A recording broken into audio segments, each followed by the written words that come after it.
What an honor to follow all these amazing organizers and speakers. Aside from the introduction, I'm basically an organizer.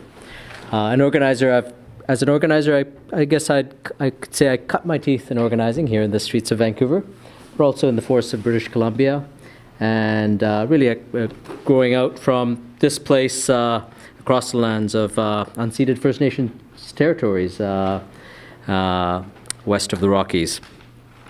I'm the son of immigrant parents, and in addition to the history of the people and the place we live in, my own peoples and the movements they come from really shaped who I am, and so I owe much to them as to a lot of my why I am an organizer today.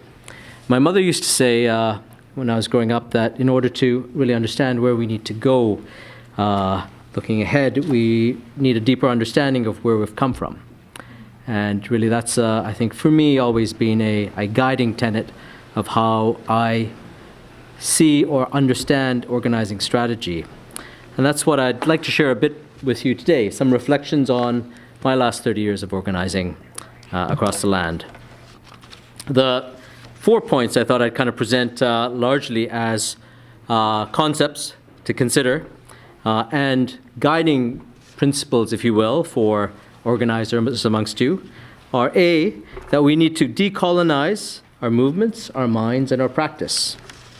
B, we need to flip the script, breaking out of binaries and breaking out of silos.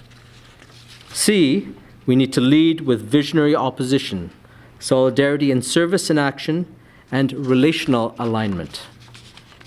And finally, we need to pivot into principled practice, moving away from dominant culture ideology around how social change happens to really new narratives for visionary change.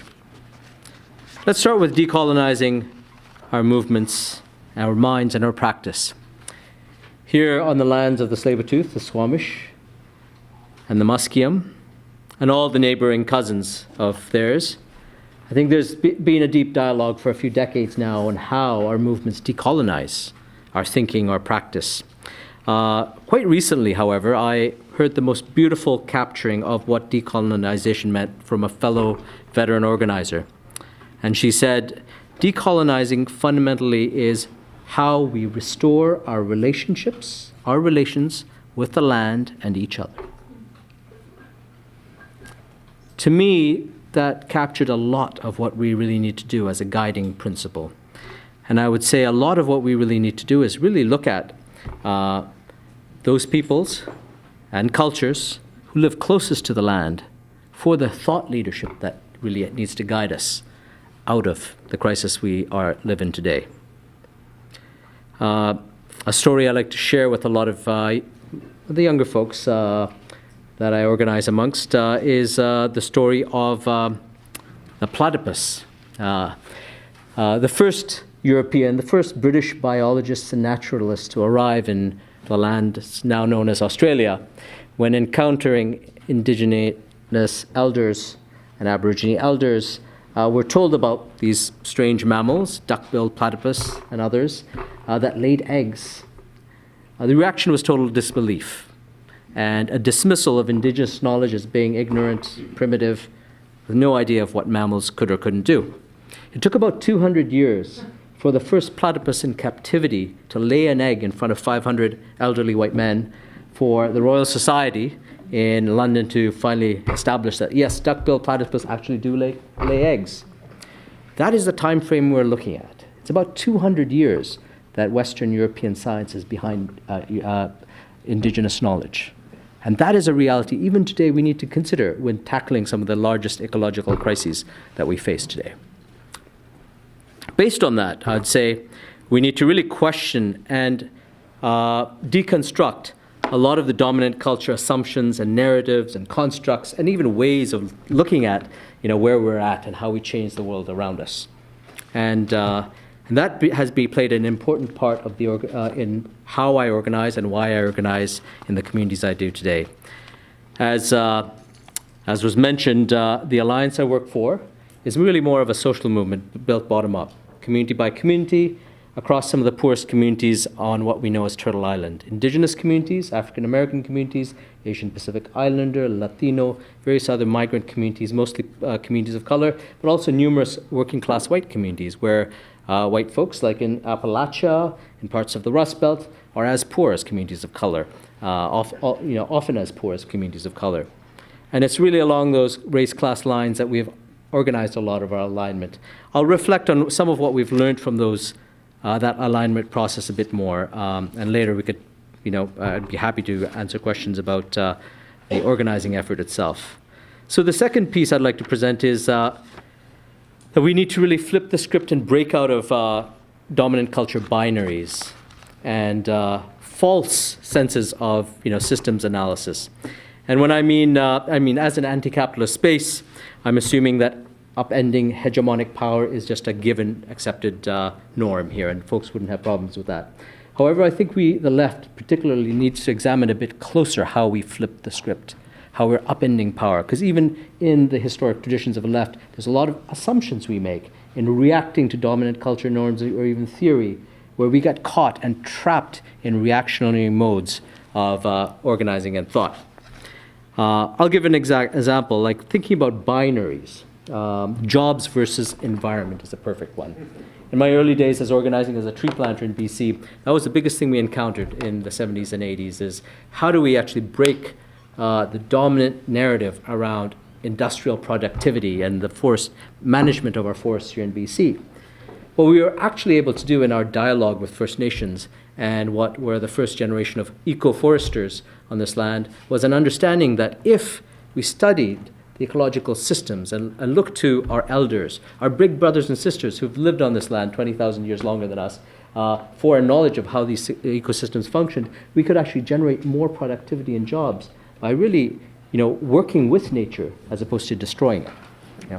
Therein, I think, lies a narrative that we are still unpacking, that we should not be looking at the false dichotomy of jobs versus environment, but actually figuring out how we can create jobs for the environment. Jobs that serve the prime directive of ecosystem health and function, which all of our living human systems rely on. Similarly, there are ways in which we're figuring that out, that we can actually make a living on a living planet that does not compromise or put us in that direct conflict with nature. And this is something some of the groups, communities, including folks in Jackson, Mississippi, and other parts of North America, are really trying to figure out how is it that we cultivate local, living, caring, and sharing economies that do not work in conflict with the natural settings and the local, and are guided by local ecosystem knowledge. So breaking out of those binaries is critical, because I think fundamentally that's how we can not only challenge all the assumptions, but binaries of man over nature, global over local, break out of systems that put some people and ideas in power dynamics over other. Man over woman, man over nature, global over local. And really break us out of what some people are calling today cis heteropatriarchy. And one of the critical ways, and I'll use a story to define this, I think is in challenging some of the assumptions, is even where we turn to our basis of information for dealing with the ecological crises. A lot of our frames around climate change, for example, are taken directly from the playbook of corporate, nonprofit industrial complexes and the scientists that work for them. Even around assumptions around fossil fuels and how greenhouse gas emissions are created. A story I share with some of the folks I work with is I'd done some relief work during the year of the Asian tsunami, where I happened to be sort of in Thailand for a period of time around the time the tsunami hit. And this story was some of the images I remember talking to people who were standing on beaches, watching the waves approach them, watching the tidal waves approach them, and being sort of paralyzed, not really being able to comprehend what they're facing informed this story. And that is, imagine you're standing on a beach with two friends, one a local marine ocean scientist, the other friend a local indigenous fisherman. And you watched and realized that a tidal wave was approaching you, a tsunami was approaching you. Your scientist friend took off in one direction, and your friend took off in another. Who would you follow? That is the fundamental question, political question we're facing today in dealing with this global ecological crisis. And it's a very black and white question. It's the one binary I find that's really hard to challenge, because that's fundamentally what we need to question, is which direction we turn to for guidance out of this current crisis. The third thought I'd like to offer today is how do we move from current practices that restrict radical vision, radical imagination, and turn to principled practice. And this goes back to, I think, the place-based knowledge piece. But the organizations and movements I work with today have deep-rooted history in principles, in establishing shared vision, commonality, mutuality through shared sets of principles across diverse cultures. If you can imagine very diverse indigenous communities, very diverse African American, Latino, and other immigrant communities, settler communities, and working class communities working together. There'd been a lot of work in the past, I'd say about 40 years, in developing new sets of principles.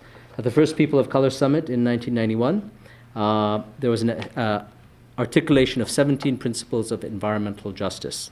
At that time, some of us were starting to first talk about what became eventually the Labor Environmental Society. If some of you know May Burroughs and people like Karen Cooling, other local organizers here, there was an attempt to form a similar kind of a gathering at that time. But the first People of Color Summit in 1991 articulated the first set of EJ principles.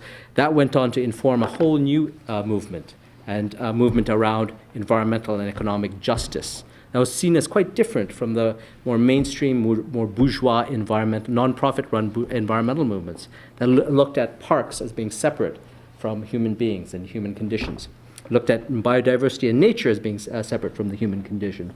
This environmental justice movement has since come to define terms like climate justice and articulating principles for democratic organizing, like the Hermes principles of democratic organizing. I won't belabor the point. I'll say there's an important track there in that history that still informs our movement. That's important. And in the spirit of learning from the past to inform our strategies forward, it would be very instructive for any organizers thinking of bottom-up organizing to examine those principles, to see how we could establish networks of fearless cities and really challenge hegemonic power today. The final concept I'll present is around, very similar to radical imagination, leading with visionary opposition and solidarity in service. Our effort to align, that's now up to about 60 place-based collectives and organizations. Some are in cities, some are in rural communities, some are in broad regions like Eastern Kentucky and Appalachia. Grassroots movements fighting for a new economy has been around how do we build shared vision, shared cause with principles, but finding commonality and mutuality across diverse conditions. Core to this is understanding there's no one-size-fits-all solution.